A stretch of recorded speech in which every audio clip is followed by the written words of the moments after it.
Solo is the most underrated Star Wars movie. With Mandalorian Season 3 wrapping up, Star Wars Celebration being over, a new Star Wars game coming out, and it being May the 4th, I figured this was a better time than ever to talk about, well, my most favorite Star Wars movie. Every year I watch the Star Wars movies, and more times than not, I think I watch Solo more than the other ones, and it had me questioning why. I mean, it does have questionable art choices and exposition in places where I really don't care for it. However, with its playful story and subtle character development, plus a very action-packed film, it's really inspired me to just go ahead and make this video. Okay, I'm just gonna go ahead and get the bad out of the way so I can talk about the good, because I want to end on a good note. We're gonna really, I gotta address the elephant in the room, and that's how dark the movie is. Now, most of the movie is very watchable, but there are some scenes where it gets so dark, even with all the lights off in the room, you're still squinting to see what's going on. Now, this became a meme for the movie itself and was kind of a driving factor into, well, why you shouldn't watch it. However, it doesn't ruin the experience. It doesn't take away from the charm that is placed there. Thought we were in trouble there for a second, but it's fine. We're fine. Secondly, probably my biggest critique and the biggest thing that I think is wrong with this movie is the exposition, especially in the beginning. Moving into the second act, towards the end of the first one, we get my least favorite line in the entire film is when Han is talking to Tobias and the gang, and he's telling them how he got kicked out of the airspace or whatever, being a TIE fighter pilot because he had a mind of its own. Every time I hear that line, it bothers me. It makes me shiver because I don't want to be told how good of a pilot Han is. I don't want to be told that Han is a rebel to a heart. And really, that first act is where it struggles the most, is because we don't get to see where Han's piloting skills come from, or we don't really understand why he is so rebellious to a T or to a nature. We are just told that he is this way, and that we are just supposed to accept it that way because we've seen him in the future before. Other than that, the reason I think they do that is because the story only takes place from Han's point of view. We're spent watching through Han other character developments grow and how they play off and influence Han in different ways. So in the end, later on, the second and third act, it works out better, but in the first act, it still bothers me. Now, I know there's gonna be some of you, if not a lot of you, that say, well, Solo bombed in the box office. I mean, it barely scraped by. It imploded upon itself. Matter of fact, it's probably the worst grossing Star Wars film, if not one of them. However, I kind of have a theory on that. Matter of fact, from my own personal experience and from you look back in history and you see what was going on at the time, you can kind of gather why the storm was built the way that it was. Let's talk about personal experience. Probably not my best source of evidence, but I work in retail. Matter of fact, I worked selling used DVDs, and I worked in that department for quite a while, and the Star Wars movies are some that stack up. Not because nobody likes them, but because there's just so many everywhere that when people sell them, everyone has Star Wars. You know what's there's not a lot of is Solo. Now, you could be saying, well, that's because nobody bought it. However, I would agree with you, except for the fact that because we sell DVDs used, we can change the price based on supply and demand. The most expensive Star Wars movie, or that you could buy at my store, is Solo, because we get so little of it, and when we do get it in stock, it sells within a week. Okay, I'm exaggerating on the week, but it sells faster than the other movies. To me, this was like the first clue that something was off. I was wondering, I was like, I thought everyone hated this movie. Why is it the one that just sells the best for us whenever we get it in? Why is it the most desired Star Wars film that we could have? So I looked into it. Again, this is just a theory, food for thought, but let's rewind the clock. Let's go back to 2017. The Last Jedi had released, and it literally split fans in two.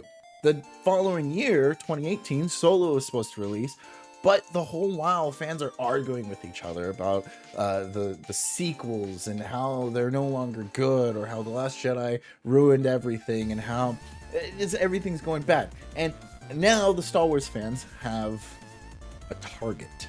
they have Kathleen Kennedy to blame.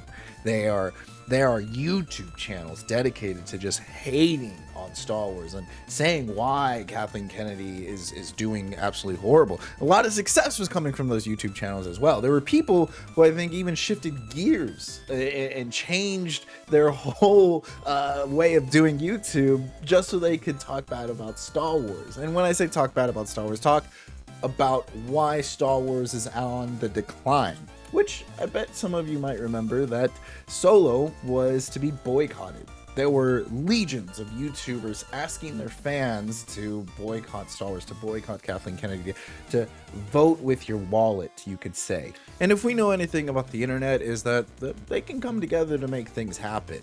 Now, before you say, well, people didn't have to listen to them, I think the Star Wars community is one that tends to band together more times than not.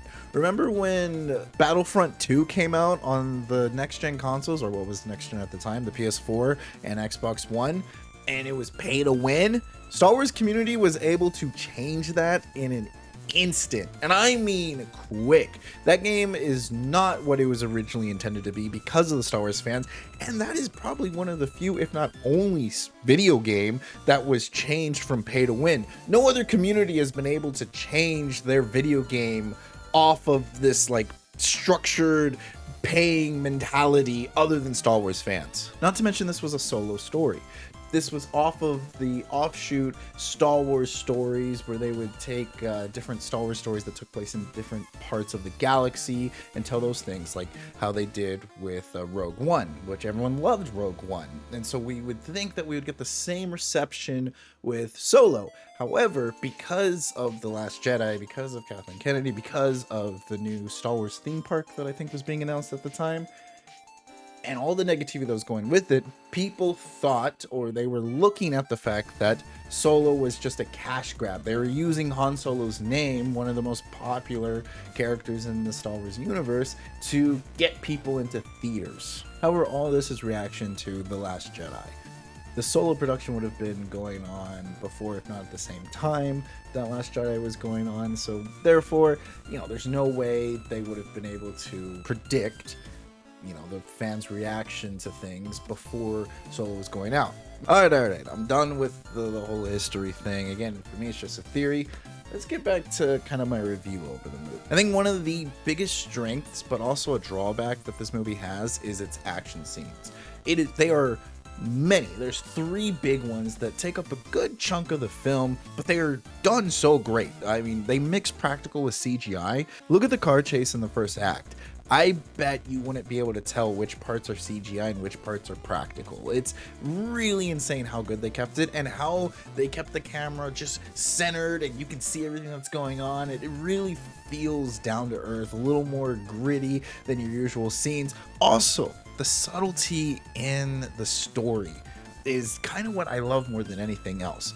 I've said before how Star Wars is about good and evil, and it's about people in bad situations doing the right thing. And that's what Solo is. It takes a new twist and shows a different part of the Star Wars universe where the main influences of the galaxy aren't really at play, but we're still seeing people in the same situations. More on that here in a second. In the first act, when we have Han and Kira trying to escape out of Corellia, the scene is kind of intense and in focus. It feels a lot like what Andor felt.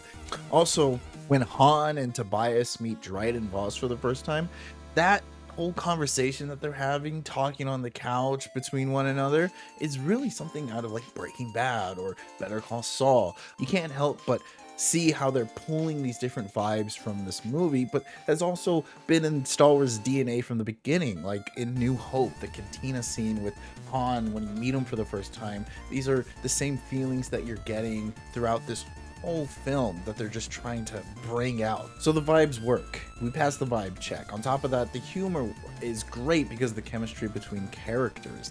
Whenever we're sitting and playing Sabacc for the first time and we get to meet Lando and how his interactions with Han and why they have this love-hate relationship going on between the two of them is wonderful. I love that little detail of him mispronouncing his name. I think all the characters are beautifully done here. Alden Ehrenreich just plays Han to a T. I think he's perfect for a recast, and I'd love to see more of him. I'm actually one of the people that is against the whole CGI Luke and the CGI recasting of people. I think it's cool done every once in a while, but if we're gonna have a mainstay, I believe that recasting someone to fit the role is even better. I mean, Star Wars is full of recasts, so why stop? Now, I know L3 is a hot topic for some people, and for me, you know, at times it can be a little cringe. However, L3 brought something that I noticed, which was how droids were treated in the Star Wars universe and how she herself was treated in the Star Wars universe. For more on that, you definitely gotta look up the YouTube video, The Tragedy of Droids by Pop Culture Detective. I'll put it in the link somewhere around here, if not in the description for sure.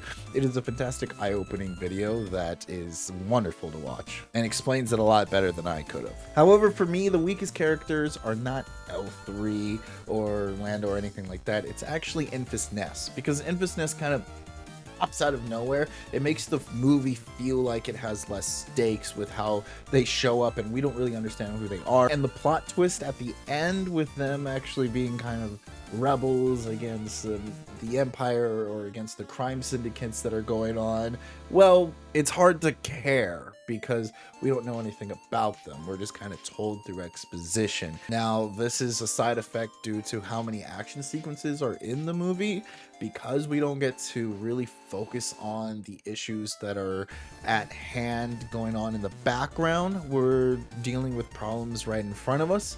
However, I still think it makes for a really good, fun experience, and that's kind of what they were going for. Overall, everything serves the purpose into telling Han's story and to how we meet him in New Hope. If this is the only solo film that ever gets created and we don't ever get another one, I completely understand why he wouldn't want to go up against the Empire, or why he would come back and help Luke on the trench run, and why he cares about money so much. Everything gets announced here, including why he shoots first. Tobias is the single most best influence that they could have given Han, and they did a fantastic job at having his relationship with Han subtly play throughout the heist of the movie, even to the climactic ending where they are calling back the lessons that Tobias was teaching Han that will later influence him for later on in his life. I am astonished by how many people still haven't seen Solo, the Star Wars story.